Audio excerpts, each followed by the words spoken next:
that Donald Trump will become the 47th President of the United States. I will end Kamala's war on American energy, and we will drill, baby, drill. We're going to drill, baby, drill. And you know, you can talk about windmills. They litter our country. They're littered all over our country. The windmills are driving the whales crazy.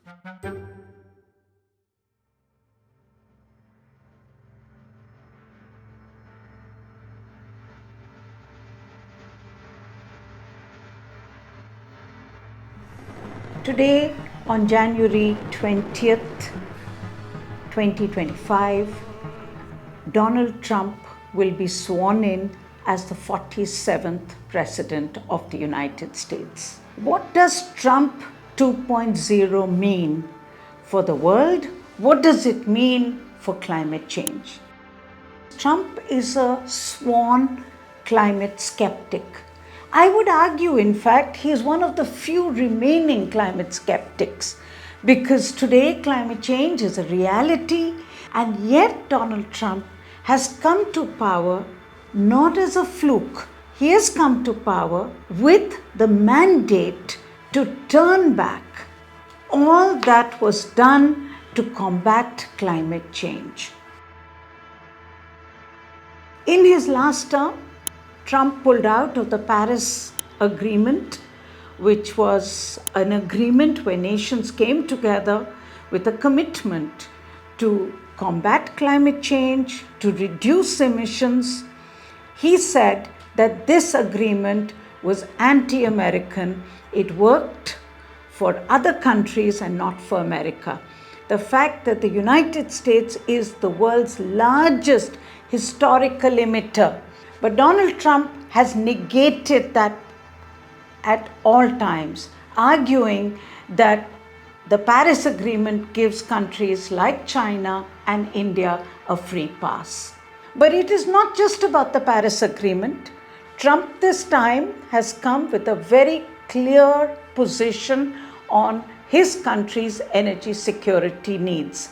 He is talking about reducing the investment in renewable energy. He talks about this as anti-American, pro-China, anti-jobs. He basically wants the country to go back to drill, baby, drill. He blames the rising prices of energy on the green energy transition that was undertaken by President Biden. And let me bring some reality here to you. The fact is, under President Biden, the United States was producing and exporting more oil and gas than ever in the history any nation has done. 13.5 million barrels a day. So it isn't as if the US was not already drilling and burning up fossil fuel. But what President Trump now promises to do is to even remove the pretense of this and to dismantle any of the policies that Biden had, which would have moved the country towards a low carbon future. And that's worrying. It's also worrying because not just what the US does in its own land, but what is the signal that it gives to the rest of the world? Entire world, particularly the rich industrialized countries which have the task to reduce emissions first and have not done so, are finding it tough. They have not made the transition out of fossils. And today, as the pressure mounts, they're all looking for excuses. And what better excuse than the coming of Donald Trump? And this at a time when the world is really needs us to step up action. Just look at what's happening in his own backyard, even as he gets sworn in as the 47th president, as the most anti-climate change president. Los Angeles is burning.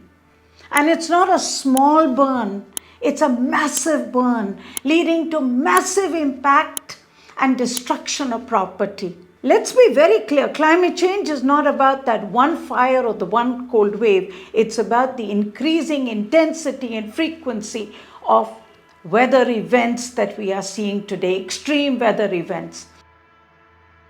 But there is another reality. When Donald Trump came to power in 2016, green technologies were still not as mature as they are today. The fact is, today, countries, companies have huge interests in the green technology business. And there are countries which have the capacity to be able to provide the world with these technologies. So we have the evidence that it is possible to reinvent and to do things differently. And you have the message coming from nature telling you that you must. This, I think, is what will be the next 4 years of Trump.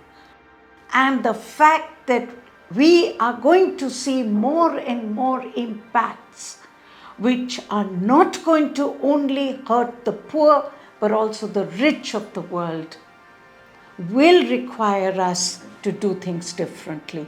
That is the hope and the fight and the existential threat of climate change can be combated.